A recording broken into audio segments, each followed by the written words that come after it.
Hare Krishna. So I welcome you all for the Isopanishad learning. Today we're going to discuss about Mantra 8. So this Mantra 8 is a very special mantra in the Isopanishad. In it, that it speaks about the qualities of the Lord, the eternal qualities of God. So the second section of the Ishopanishad is from verses 4 to 5. It discusses about the inconceivable nature of God. Then 6 and 7, the last two verses, we have discussed about the vision. Yeah, the vision of, uh, you know, the spiritual vision that is required uh, to actually conceive the inconceivable. Yeah, so we discussed about how the Uttamadhikari has he's one in interest, ekatvam anupashyati. You can see that oneness. So for such a person who has developed such a vision, how does he envision the absolute truth, who is God? That is what the specific mantra is all about. Yeah, the attributes, those eternal qualities of the supreme absolute truth are very beautifully specified in this particular mantra. A very beautiful, very profound, very philosophical mantra, in the entire Ishopanishad. In fact, it speaks about 11 eternal attributes of the absolute truth. So let us see what this mantra is speaking about in describing God.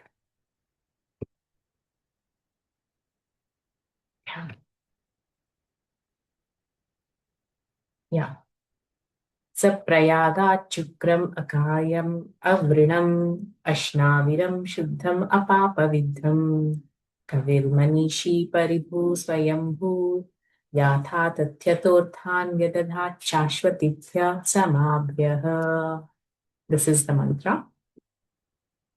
Then what are the synonyms? Saha, that person, prayagat, must know in fact. Yeah, Saha means which person are we referring here to? That person whom we spoke about in the mantra 7 and 6. Yeah, the person who can actually who is in that platform of Uttamadhikari, who can see that oneness. Yeah, who can see the platform of soul. Yeah, in every living entity. For such a person, yeah, Prayagat means must know in fact. Shukram. Now, here the 11 qualities of the absolute truth are now described. Please pay attention because each of this word is specifying a quality of God. Yeah. So, Shukram, the omnipotent. If you have a pen and paper, you can even note down because to describe each of these quality, I would be either giving a philosophical explanation or I will be giving a special pastime that describes this particular quality of God. So number one is Shukram. Shukram means omnipotent. Yeah. The second quality is Akayam. Akayam is unembodied. Yeah. So your Prabhupada has very, very carefully chosen these words. Unembodied. Yeah, it's unembodied and it's not disembodied. So, what is the difference between these two? I will explain it later. Yeah. Shukram, Akayam. Third is Avranam. What is Avranam? Without reproach. Without reproach means faultless. Yeah. Ashnaviram, without veins. Shuddham, antiseptic. Apapavidham, prophylactic. Interesting. Yes, these are very, very apt word-to-word translations. This is the beauty of the Bhaktivedanta purports. Kavihi, omniscient. Manishi, philosopher. Paribhuhu, the greatest of all. Swayambhu, self-sufficient. And till now we discussed 10 attributes. Now, the 11th attribute is Yatha Tatyatah Than Vyadadhat Sashvatibhya Samabhya. This is one quality. Yeah, that whole last line is actually one quality. What is it quality? Fulfiller of desires. Yeah, fulfiller of the desires.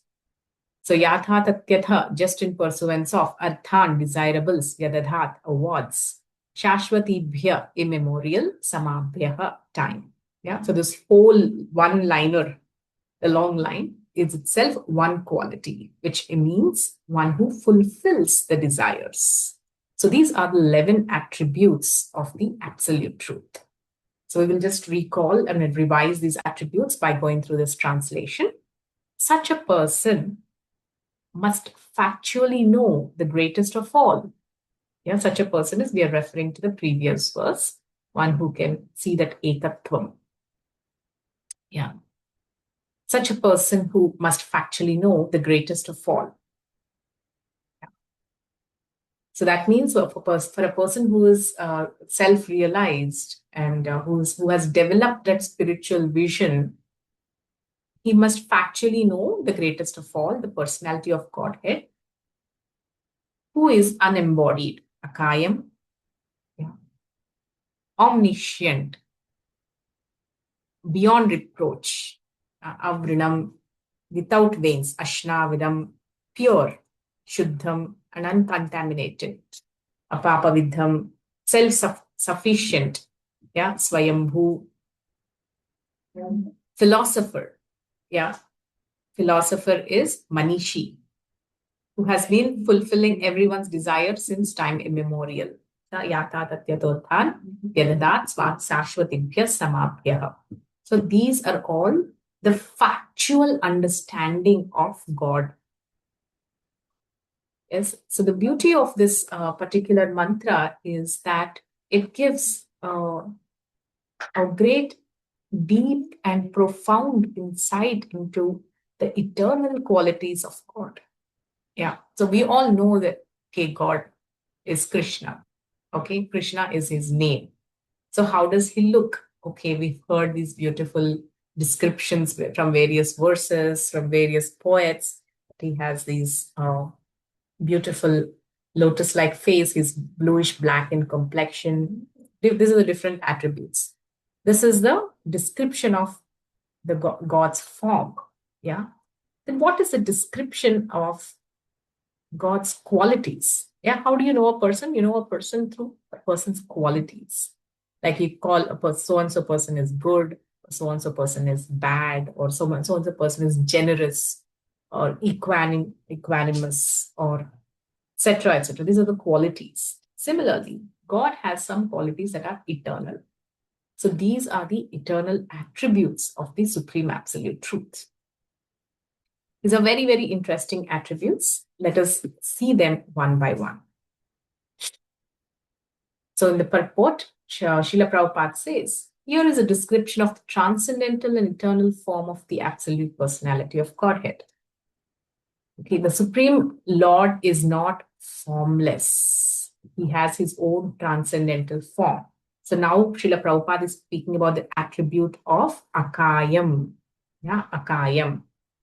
He has his own transcendental form, which is not similar to the forms of the mundane world. The forms of the living entities in this world are embodied in material nature and work like a material machine. Yes. So the first attribute Srila Prabhupada is speaking about is akayam. So why Prabhupada is speaking about the word akayam here? So this word kayam means body. Yeah, and the particular word Srila Prabhupada has given in the translation is unembodied, and it is not disembodied. So what is the difference between these two?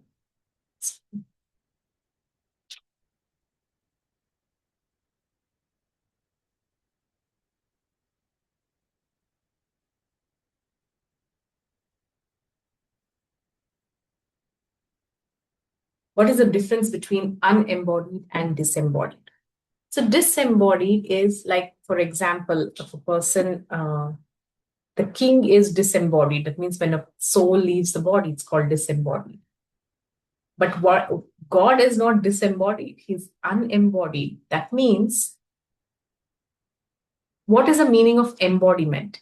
A soul is forced to take a body because of its particular karma. Yeah. Why is that a person has a particular body? Yeah. Why is it a soul is taking up a particular body? It is because of one's karmas. Yeah. Why is somebody in the body of an ant? Why is somebody in the body of a elephant? Why is someone in the body of a human? And even within human, why is somebody born beautiful? Why is somebody born ugly? Yeah. This is all embodiment. Yeah. So, an embodiment is the soul, by dint of its karmic reactions, is forced to take up a body. But God here is described as unembodied. That means he never will have to take body because he is, sarva karma phala prada. He is the bestower of the results of karmas. He is not bound by any karmas. That is why he is unembodied. So, kaya as such is refers to a reaction to one's karmas. Yeah. So kaya has many connotations. Like, for example, a particular word can have a meaning and connotation. Yeah, our Prayasi is an English teacher, she will understand this. So a particular word can have something called a meaning. Yeah, it's literal meaning.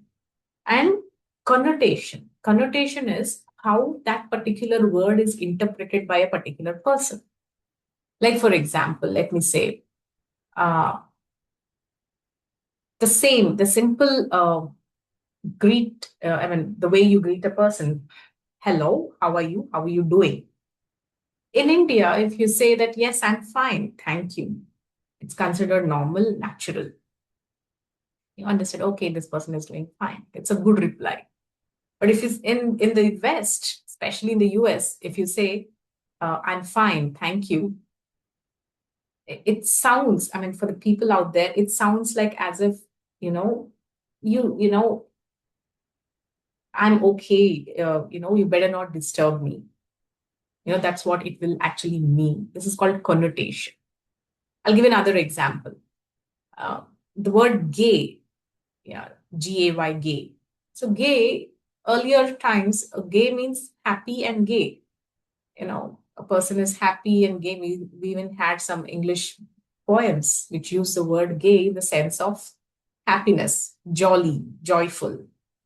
So I'm joyful and gay. But later, you know, and also there used to be gay parties, which means that, you're going and having fun somewhere. But now the meaning of gay is something else totally. Yeah. Some people introduce themselves, hello, how are you? They say, yes, I'm happy, but not gay. Crazy it is. So this is connotation. Connotation means how a particular word is interpreted. Yeah. And this interpretation, it depends upon the listener, the perceiver. And based on the listener or the hearer, the very, like, as I said, I'm fine, thank you, for an Indian is normal. But for a Westerner, it sounds as if you're avoiding them, or, it's a little rude, to reply saying, I'm fine, thank you. So this is what is the meaning of connotation. So the word kaya has many connotations. Yeah, let me explain them.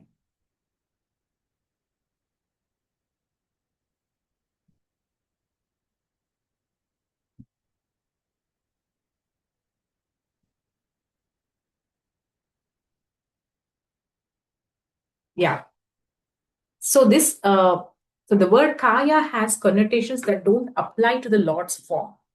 So it is separate. So what does kaya mean? Kaya means something that is separate from the real person or the soul. That is why this is not applicable to Krishna or God. Yeah, kayam means it is separate from the real person. But Krishna's body, Krishna is Satchidananda. There is no difference between his body and soul. So that is why kaya is not applicable to God. And second reason, kaya means something that has to be given up in due course of time. Yeah, that it is a temporary manifestation. But God's body, yeah, is not, subject to any destruction. So that is why we hear that in the Kurukshetra war, although Krishna was over 100 years of age, he was still Navayavvanam. He looked like a 16-year-old boy. Yeah. Why? Because his body is not subjected to the loss of material nature. Yeah. And every living entity who takes up a body has to give it up in due course of time. Yeah, that's what we call is death, giving up the body. But this cannot be applied to God's body. Yeah. Because he's not obliged to give up that body in due course of time. His body is eternal, it is transcendental.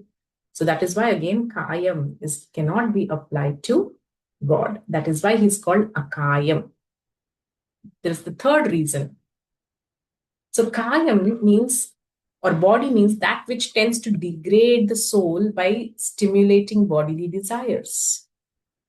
Now, generally, embodiment means just like for a prisoner who wears the prisoner's dress.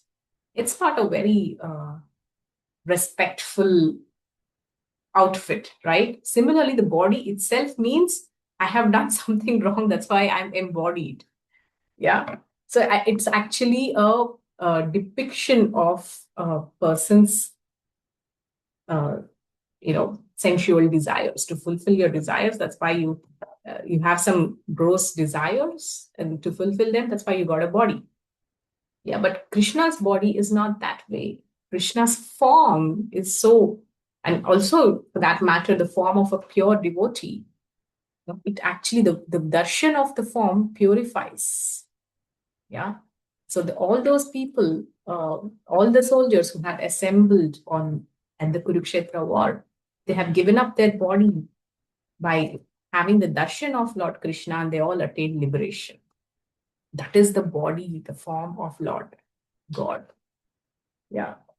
So so that is how it is different from the normal body that we understand. So that is why, again, kayam cannot be applied to God. The fourth. So the kayam is again is a product of a soul's past karma.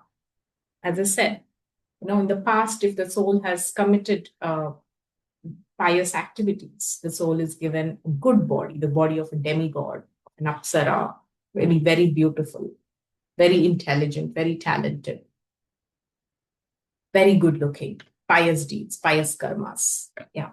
And then if the soul has performed bad karmas, you're given a bad body, sometimes handicapped, etc. These are all because of the past karmas. So body itself, shariram kevalam karma, Bhagavad Gita says.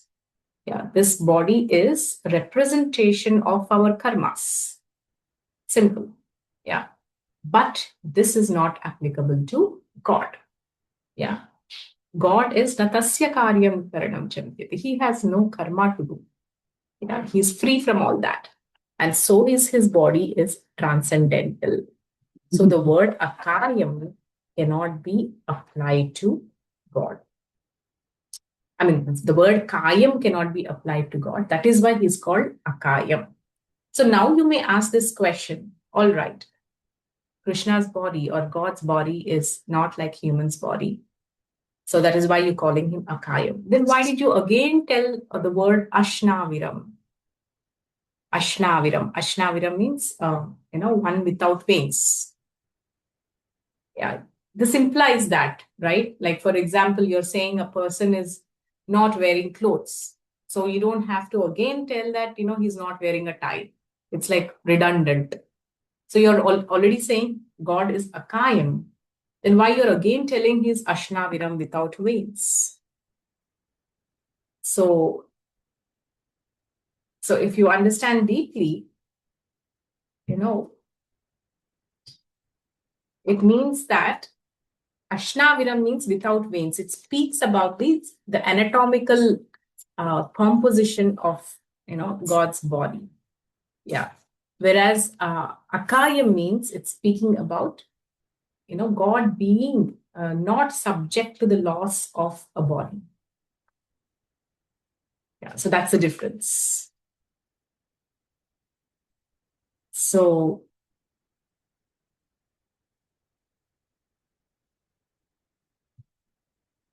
Ashnaviram means, one without a body means it's a special kind of a body which does not have veins. So that in that way, it is not a repetition. Okay, so now we spoke about Akayam and Ashnaviram. So let us also see other qualities. Yeah. So one of the qualities, the first quality we discussed is Shukram. So from now I'll speak about some pastimes so it's easier to understand. Yeah, these Akayam is especially to be understood with this philosophical viewpoint. That's why I spoke about that first. Now we'll discuss about the other qualities with the help of some pastimes. It's easier to appreciate it. Of course, Akayam, anybody can remember or yeah, I'll get back to that later. So we will go to the quality of Shukram, the first quality. Shukram is omnipotence. Omnipotence means Krishna can do anything. Yeah. So, and he is he is the lawmaker and he is not governed by laws. How do we understand this? So we appreciate this. When the Lord chooses to give mercy, he does not, he gives mercy and he's not obliged by the laws of, the demigods. The small example is, we are coming very close to the Ratha Yatra, Jagannath Ratha Yatra. So this is the chariot festival where Lord Jagannath, the Lord of the universe, chose to give his infinite mercy. Yes, there are two types of patients. Yeah. So one patient is who proactively goes to the doctor or who goes to the doctor when he falls sick. It is the first type. Second category is one who is so sick that he cannot even, make his way to the doctor. So in such cases, the doctor himself makes his way to the patient, right? So Jagannath is that Lord, and you don't see this manifestation in any other form, that once in a year, he comes out of his temple to give his darshan to the entire public, irrespective of caste, creed, race, no discrimination. And anybody can actually, after the next day of Rath Yatra, actually, I'm not sure if that is there now, but earlier anybody could just go and embrace Jagannath. Can you imagine? This is the mercy. See the deity of the Lord. First of all, nobody in any South Indian temple or in a North Indian temple, nobody allows you to enter the sanctum sanctorum. Forget even touching the God. So you can't touch God. Yeah, you can't touch the deity of God. But Jagannath is merciful. That once in a year he comes out, and anybody, no matter which caste you belong to, what you eat, what your past background is, how sinful you are, no restriction. You can come, you can touch Jagannath, you can embrace him. This is the mercy. Yeah, this is the mercy of Jagannath. So when Lord Brahma at the time of creation was excavating, the places of worship, so that was when is the Utkala Desha, which is the modern day Orissa and Puri. Prayasi is from Bengal. Okay, so the Utkala Desha, which is the current Jagannath Puri, this has been excavated. And the glory of this place is this Utkala Desha, which is the current Jagannath Puri. It is not subject to material loss. And any person who resides there or gives up his body, attains the four-handed form and goes back to Godhead, is liberated. Yeah, any person who lives there or dies there and has the darshan of Lord Jagannath there is liberated. And this is without any doubt. Yeah. So, so when this benediction has been given, Lord, then Yamaraj was feeling a little upset. He was like, what is this? Anybody who comes here is getting liberated.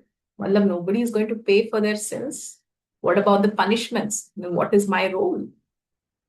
And, as he was seeing, there is a beautiful kunda in Jagannath Puri called the Rohini Kunda. He saw one crow, it died midway and it fell into the Rohini Kunda.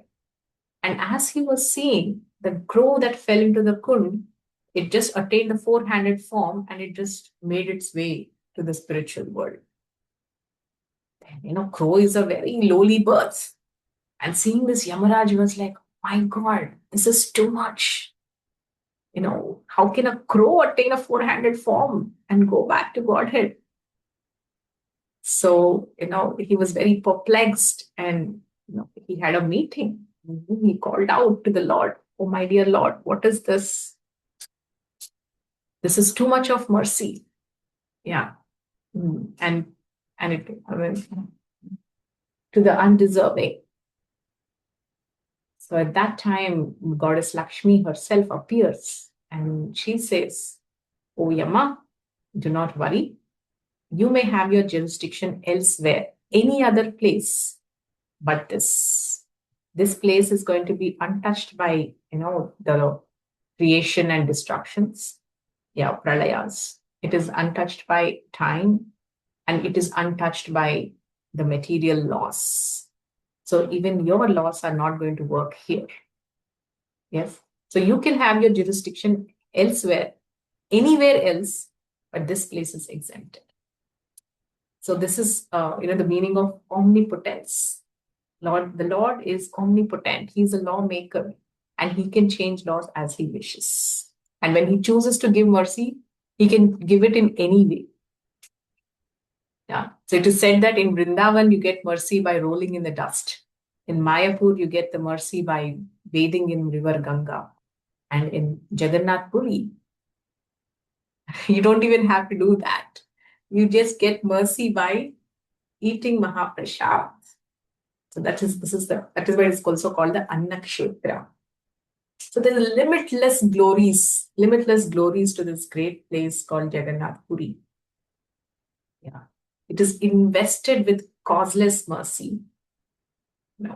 And so there is a pastime for everything, but the time we have, I cannot cover much. But for some qualities, I will try to, add one pastime. So we discussed about the three qualities till now: Shukram, Akayam, and Avrinam. Yeah, I'm sorry, Ashnaviram. Yeah, now the quality is Avrinam. Avrinam is beyond reproach, without any faults. So without any fault, Lord Krishna or God is faultless. Yeah. So one who points to the faults, like all the people, they all have problem with what the Rasa Leela pastime of Lord Krishna. Why is God dancing with the wives of other men?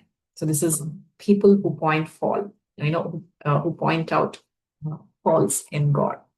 But the truth, as per Isopanishad, is Krishna is faultless. Yeah. Avrinam is beyond reproach, beyond any faults.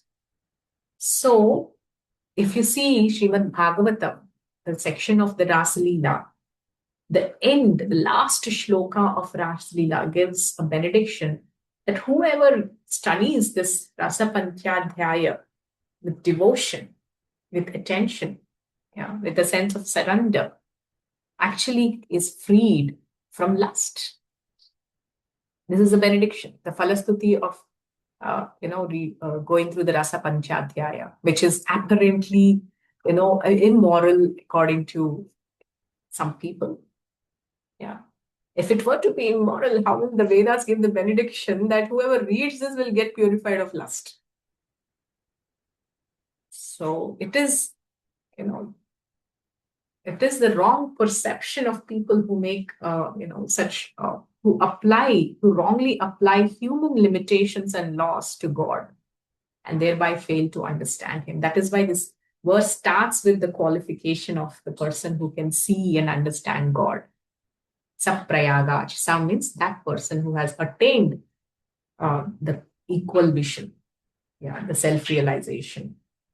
Such person can understand these qualities of God. That God or Krishna is faultless. So till now we came across 4 qualities. That is Shukram, Akayam, Avrinam, and Ashnaviram. Then the next is Shuddham. Shuddham and Apapavidham. These are very, very interesting qualities of Krishna. So what is Shuddham and what is Apapavidham? Prabhupada gives a very interesting translation of these 2 words. What's the meaning of Shuddham? He said it is antiseptic. Apapavidham, Prabhupada said it is prophylactic. I think these 2 are very, medical terms. So why Prabhupada gave these two terms, to describe about God? So this is very interesting. So Shuddham, antiseptic, and Apapavidham is prophylactic. So what does this mean? It means, in other words, Shuddham means antiseptic means that which cures a disease. When do you use an antiseptic or an antibiotic? When there is a disease in you, right? And what is prophylactic? If anybody is from medical background, prophylaxis means something that is used for prevention. So Krishna is both curative and preventive.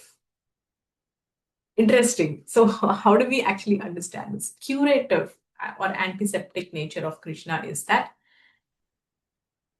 there's this beautiful book called Shuddha Bhakti Chintamani. If anybody can get to read, you can read that. So who is the touchstone of pure devotional service? It's Radha Krishna themselves. That is, anybody who try to worship them or approach them, themselves become purified. Themselves become purified. This is the antiseptic nature of God. That is, I'll give you a small, a beautiful pastime to understand. It's again the pastime of Jagannath. So initially I told you that, Puri is blessed to be that kshetra where anybody who has darshan, who has, darshan of Lord Jagannath attains liberation. So there is one scholar, one great scholar who had this doubt. When you're too scholarly, you begin to dissect, analyze, and all, every statement and try to find evidence, proof. That is okay to one extent, but the statements of the Shastras are to be taken with faith. So this scholar, his name is Acharya. So he had a doubt that how is it possible that just by taking darshan of this form, who is of God, so-called God, who is black and with these huge bulging eyes, and if I take darshan of him, I get liberated. That means I don't have to do anything. I think it's too much of a hyperbole. What is a hyperbole? That is, it's an exaggeration. That's what he felt. So let me go and test whether this is true. So this was the kind of mood he had, Acharya. So what was the kind of anartha he had in his heart? Because he was in illusion. So then he took bath in the ocean, and then he did his Gayatri, all the Brahmanical things was following, and he went for taking darshan. And it was time for Lord Jagannath's darshan. The pujari tried to open the altar, and to everybody's amazement, the doors did not open. And it is said it's a real incident, what I'm talking to you right now. It's a real incident. And no matter how much they tried, they could not open the door. And the pujari's version is that Jagannath locked himself inside. He did not open the door. For no matter how much they tried, Lord Jagannath did not give darshan. The whole day, the door did not open. And all the devotees who came for Jagannath darshan could not take his darshan. And that night now, the pujaris had to take. So the pujari also had to, they all went back to sleep. That night, Lord Jagannath appeared in the dream of the pujari, and he said, "My dear pujari, there is this person called Uddharan Acharya. So I do not want to give my darshan to him. And as long as he is in Puri, I'm not going to give my darshan to anybody." I see. So The this was what Jagannath came in the. Please mute yourself. present that So this was what Lord Jagannath gave the message to the pujari. So the next day, the pujari again they came outside the altar and they made an announcement that who is there somebody called Uddharan Acharya here? Then Uddharan Acharya was there. He that day also he came to actually again take darshan with the same challenging mood. Then when he came to the pujari said that, hey, you're Uddharan Acharya, we have a message for you from Jagannath. Uh, can we tell you what that message is? So, we want to tell you in your ears. But then Uddharan Acharya means, oh, Jagannath told me something that means everybody should hear. So please, you can announce it aloud. Tell me what Jagannath told. So the pujaris tell, in front of everybody. Now, Jagannath has said that as long as Uddharan Acharya is in Puri, he will not give his darshan to anybody. So, so it was such an embarrassing moment to Uddharan Acharya. So in this way, his pride, and that arrogance and doubting is okay, but to become arrogant and to challenge and to have this faithless exposition, it's very offensive. He understood his offense. Yeah. And Krishna exactly knows how to purify, Shuddham, how to purify, the anarthas of an individual. So as soon as Uddharanacharya heard this message, he understood his folly. With deep repentance, he fell at his feet and begged forgiveness from the Lord. And as soon as he repented heartfully, the doors of Lord Jagannath opened and he gave darshan to everybody. Shri Jagannath ki jai. So this is, the real life incident which just happened in the recent past. And there are many such, Jagannath is full of unlimited pastimes, where devotees felt that reciprocation with the deity form of the Lord.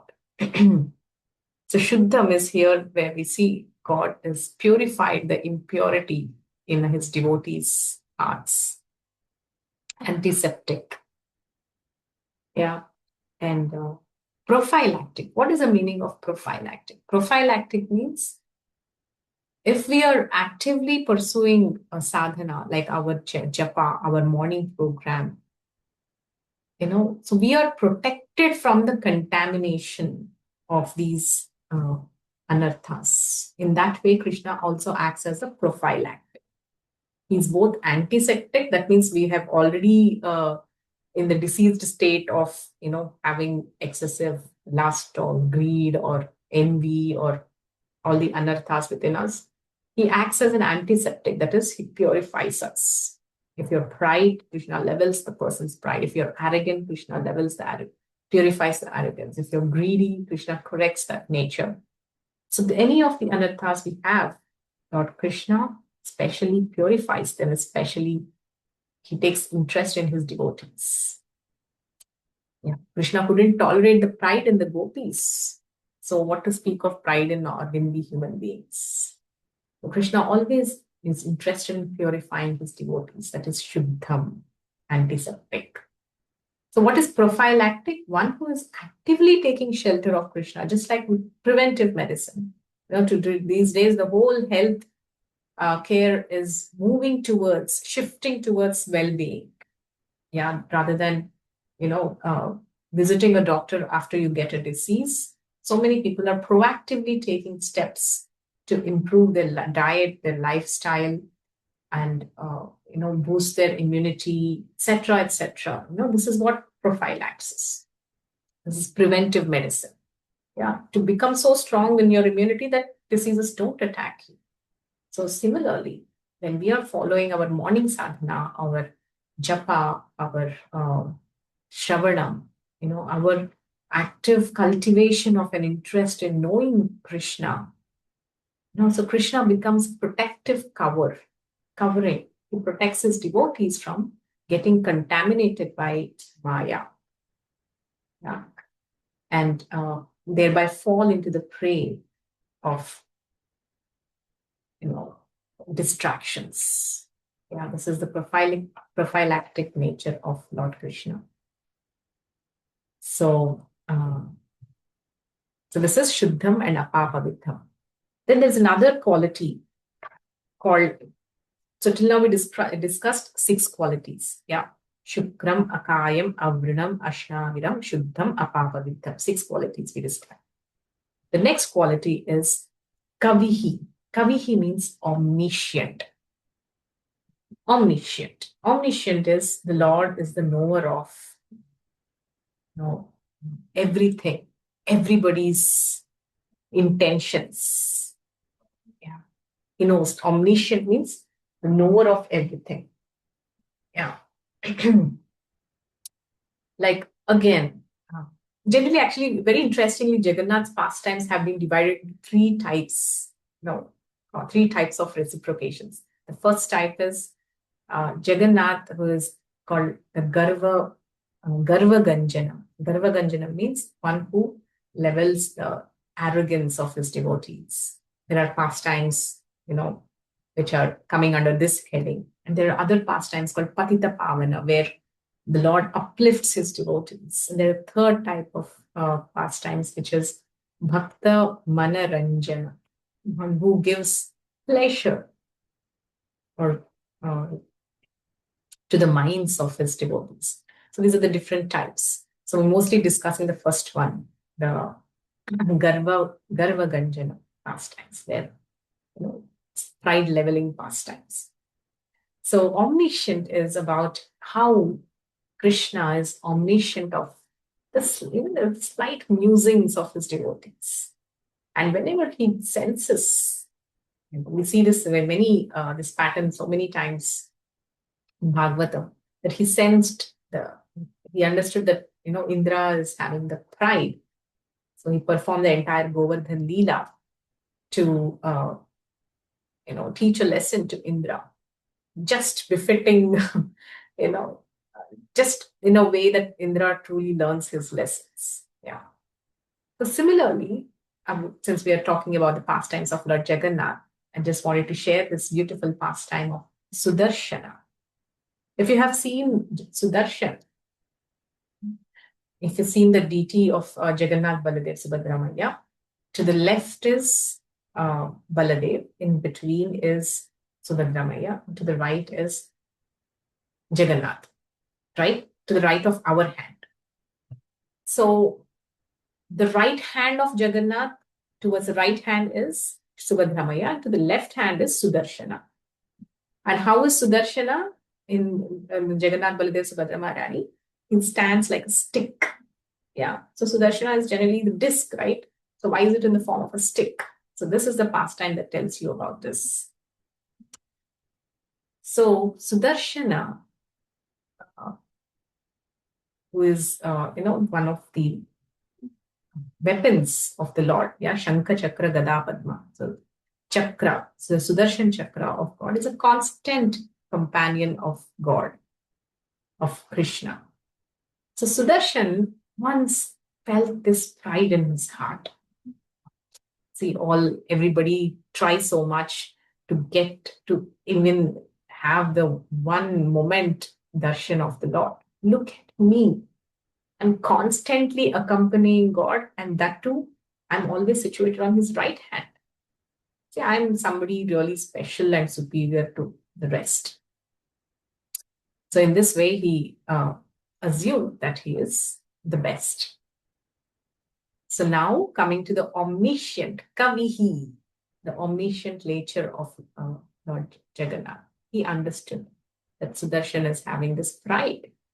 Yeah. So he thought that, yes, it's time to teach Sudarshan a lesson. So Jagannath said, "Oh, Sudarshana, there is my very, very beloved devotee who is staying in an ocean. In that ocean, in the middle of that ocean, there is an island. That is where my beloved devotee is residing. Is none other than Hanuman. Just go visit him and tell him that his Ram is calling him for giving him darshan. And please know that he's the best of my devotees." So as soon as Sudarshan heard this, he was like, yeah, best of the devotees, but not better than me, because I'm always with you. So this was his conception.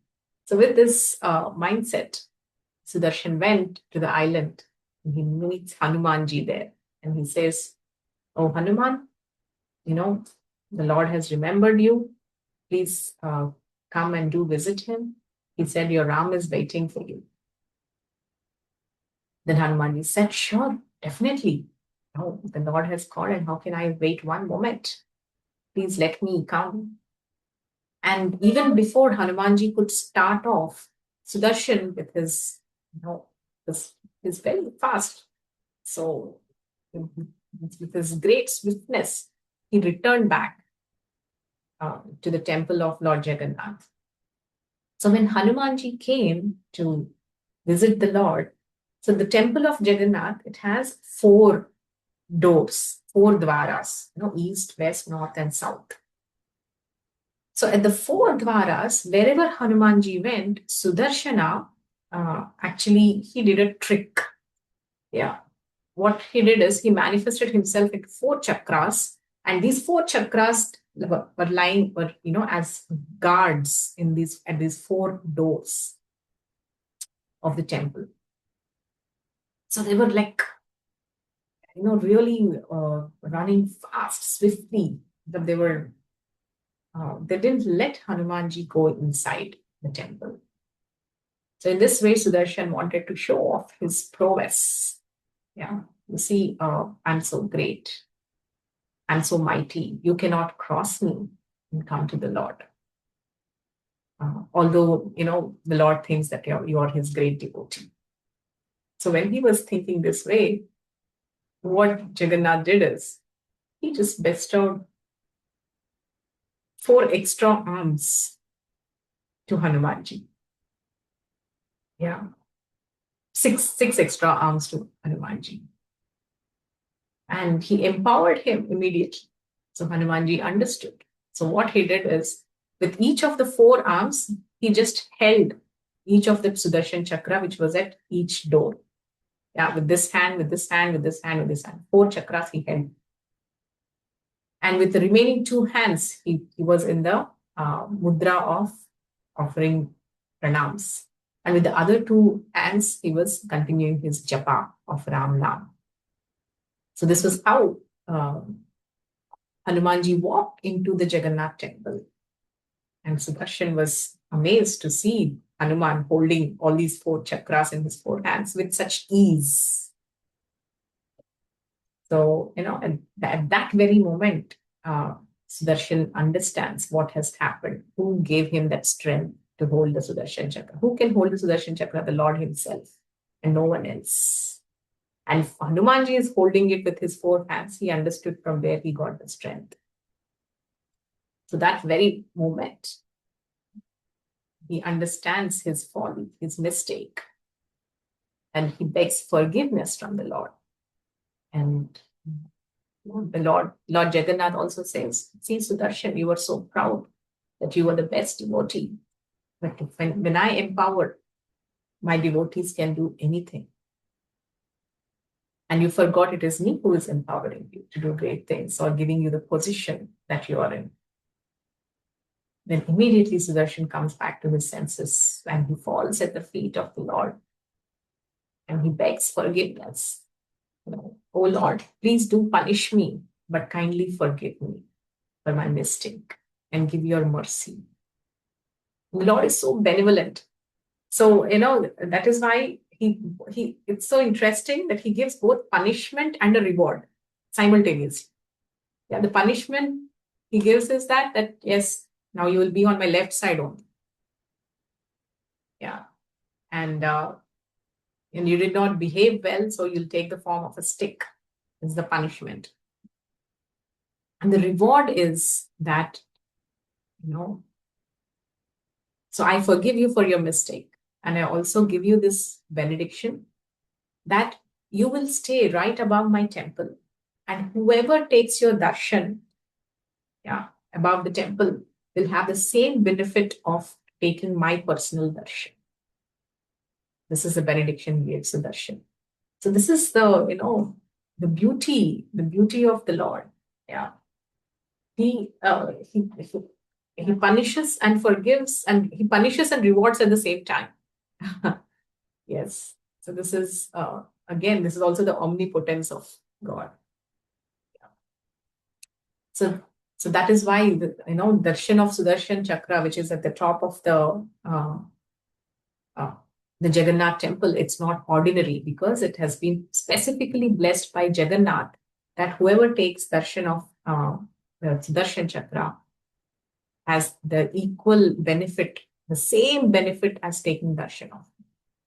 So that is why whenever the Goswamis like Rupa Goswami, Sanatan Goswami, whenever they used to see the chakra, Sudarshan Chakra, they used to offer obeisances. Haridas Thakur, who was not allowed to go inside the temple, he used to offer his obeisances to the Sudarshan Chakra. And Chaitanya Mahaprabhu, when he was coming from Navadvip to Jagannath Puri for the first time, when he saw the chakra, he fainted in ecstasy. Why he fainted in ecstasy? Because he saw in that Sudarshan Chakra, he saw Jagannath, Lord Jagannath himself. That is why he fainted in that ecstasy. So this is again the omnipotence of God, Krishna. Yeah, that he manifested himself through the Sudarshan Chakra. He gave his darshan through the Sudarshan Chakra. He can do anything from anywhere and anytime. So this is the omnipotence of God and how he corrected Sudarshana by understanding his pride is his omniscience. So that is Kavihi. Kavihi is omniscient. Then Manishi is philosopher. So Krishna is the greatest philosopher. He's Vedanta Krid, Veda Vid Eva Chaham. Yeah. So he is a compiler of all the Vedas. Yeah. So he's the greatest of all philosophers. So the one Bhagavad Gita that he spoke, 700 shlokas, so much research is going on in each shloka of the Gita. Recently, I met my professor at IIM Kozhikode. So, and then I just got intrigued by a particular verse. Yeah, that verse of Dhyayato Vishayan Pumsa Sangasteshu Pajayate Sangastandayate Kama Krodha Vijayate. So this particular verse, there are two verses. Yeah. Krodhat Bhavati Sammoha Sammohat Smriti Vibhrama. So I really like this kind of, the algorithm, the flow chart of how everything happens. Dhyayato Vishyan Pumsa. That means from contemplation on the object of senses, attachment develops. Sangasteshu Pajayate. Sangat Sanjayate Kama. From attachment develops lust. Kama Krodho Vijayate. From lust develops anger. Yeah, from Krodhat Bhavati Sammoha. From anger develops resentment, illusion. Sammohat Smriti Vibhrama. And then because of that, there is loss of memory. Smriti Bhramshat Buddhi Nasho. That means the intelligence is lost. Buddhi Nashat person, and the person falls down into the material pool. This is such an amazing sequence. Yeah, how a person loses one's intelligence, especially in decision making. Yeah. So this is an amazing flow chart. So I said, sir, if I would have done my full-time PhD, I would have just done this verse. This one verse is sufficient for my entire PhD. So you know what my sir said? My sir said, not one verse. In fact, every word of the verse you can do one PhD. And imagine this sir is not from ISKCON. He's a professional uh, professor. That's what he said. On each word, I said, "Larry, he has more appreciation for Bhagavad Gita than me. You know, my pride was also leveled by Krishna's mercy." Yeah. So this is how what a great philosopher Krishna is. We can't even imagine the infiniteness of Krishna. There's a beautiful statement in the Lalita Madhava that when a devotee actually see when a devotee there is descriptions of Lord Krishna, like his beauty in the form of some analogies, like we say moonlight face, and we say lotus eyes, lotus hands, his lips are of the color of the bimba fruit, his teeth are like jasmine buds, his nose is like a sesame flower. Like this, there are beautiful descriptions that we repeatedly see in our scriptures about the form and beauty of Lord Krishna. The Lalita Madhava explains that when the devotee actually has the true darshan of the Lord, of Lord Krishna, he feels so ashamed. Oh, how could I ever describe you in these kind of words? It's like an insult. What is actually the glorification? We are thinking we are glorifying the beauty of Krishna, but actually it's an insult. It's an insult because the real beauty of Krishna is million times more than what we are trying to describe him in these words of poetry. Yeah. So this is the infiniteness of Lord Krishna. We might try to understand and appreciate the level of our intelligence, but his qualities are infinite in nature, way beyond our. That's why it's inconceivable. Beyond, if we could conceive of Krishna's quality with our intelligence, then he cannot be inconceivable. But the Lord is inconceivable. Yeah, he becomes conceivable by his free will, out of his mercy, and that is his inconceivable nature. Yes, so the inconceivable becomes conceivable by his inconceivable mercy. So that is Manishi, is a philosopher, the greatest of philosophers. The next quality is Paribhu, greatest of all. So we've spoken about this also. That's the infinite nature. Uh, the living entity is Anu, and the Supreme Lord is Vibhu.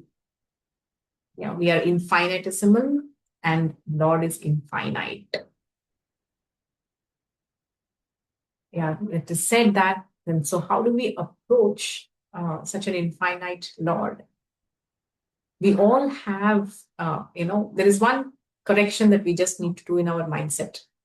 We all have infinite longings. That is why we are bound to Maya. That is why we are bound to material nature. What are these infinite longings? I want these qualifications, these degrees, this house, those clothes, that position, this recognition, this person, these are called infinite longings. This we're not aware of the amount of material hankerings and longings we have. Once in a while, we see, just one desire surfacing, but there are innumerable desires. That's why they're called infinite longings. And these infinite longings are things that are keeping us chained to this material world. So how do we overcome these infinite longings? It is done by just swapping these two words. We begin to long for the infinite. Yeah. So you have infinite longings, then we overcome that by cultivating longing for the infinite, which is Lord Krishna. So that is Paribhu. Paribhu is, he's the greatest of all. Yeah, he's the greatest of all. The next two qualities is Swayambhu. Swayambhu is self-sufficient. So Lord Krishna, it's the very first invocation of Isopanishad. Purnamada Purnamidam Purnat Purnamidam. He is complete, whole. He's a complete whole. He's self-sufficient. He does not need anything or anyone else to complete him. He's self-sufficient. That is Swayambhu. The final word, Yatma Tathyatorthan Shastratishya Samabhya. That is, he's a fulfiller of all the desires. So I will end with this. There is this beautiful how do we understand this? Yeah, he is a fulfiller of all desires. That it is by Krishna's mercy that desires are fulfilled. Yeah, you may desire and you may even work for it. You may endeavor for it.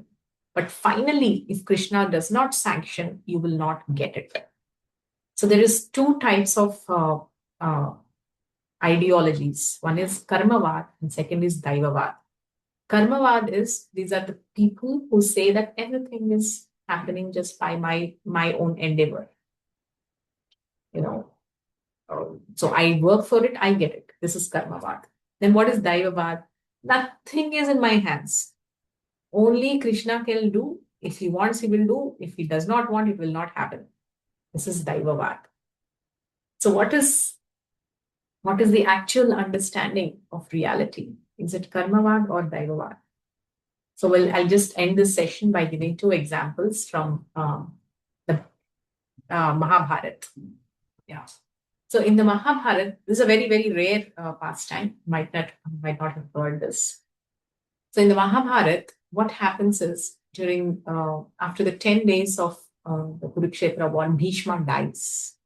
And Bhishma is like on the bed of the arrows. Yeah, sorry, he's not that. He's on the bed of the arrows. So until then, so first Bhishma was the first commander in chief. So after when he is on the bed of the arrows, so everybody thought that the next choice of Duryodhana is going to be Karna because he's his best friend, and according to him, he had lots of hopes on it. But contrary to everybody's guess, Duryodhana chose Dronacharya to be the next commander in chief. So Dronacharya was in a way pleased with Duryodhana for choosing him because he had this slant that yes, even he thought he would choose Karna to be the next commander in chief of the Kauravas. So, but then Drona thought, if now Karna becomes the commander in chief, I have to essentially, obey the orders of a Sutaputra. This is not going to be good. So Drona was not comfortable about it. But Duryodhana chose Drona as the next commander in chief, and Drona was pleased about that. So, hey Duryodhana, I'm happy with your choice. Please ask me anything. I will give you. So, you know what Duryodhana asked? Duryodhana knew the power of Dronacharya. He's the guru of the Pandavas. So he said, oh Dronacharya, I have this one desire. You have to bring Yudhishthira captive and alive. Drona was a bit surprised. When did Duryodhana become so, good-hearted? That means, he only had hatred. He only thought of killing, murdering, and destroying. So why is it that wanted Yudhishthir alive? And then he thought maybe, Yudhishthir Maharaj is such an Ajata Shatru. He had no enemies that even Duryodhana did not perceive him to be as a threat, and he wanted to be alive and not dead. Is that true, Duryodhana? Dronacharya asked. So Duryodhana was like, no, I want Yudhishthira alive, because once you bring him alive, I will again invite him for the gambling match and also call Shakuni, arrange for this gambling match and ensure he will lose the gambling match. And again, I can send him to the Vanavas, to the forest. And because of that, this entire war will stop and it will come in my favor. Can you imagine the durbuddhi of Duryodhana? Even now he's thinking of the gambling match and defeating Duryodhana in this, Yudhishthir Maharaj in the gambling match. So, Duryodhana, Dronacharya thought, ye kabhi sudharega nahi. He was like this. So then what happened? Then Dronacharya truly, he actually put his efforts to bring down Yudhishthira. But no matter how much efforts he put in, he could not actually succeed in making Yudhishthir captive. So then he asked, after some days, he asks Dronacharya, Dronacharya, you're so powerful. There is nothing that can stop your power. How come, you're still not able to, make Yudhishthir captive and bring him to me? Then there is a very interesting comment that Dronacharya says. Please know, O Duryodhana, I have exerted myself completely, and put in my 100% effort to make this possible. But when the Lord of the Destiny is sitting on the chariot and fighting on their side, what is it that I can do? So he said very clearly, when Lord of Destiny, who is the Lord of Destiny? Lord Krishna himself. And he himself is sitting on the chariot on the opposing side and fighting on that. And, what can I do? That means destiny is not in my favor, although I have put my endeavor. So this explains that only endeavor is not sufficient, but Krishna's sanction is needed for any activity to be fulfilled. And the opposite happens in again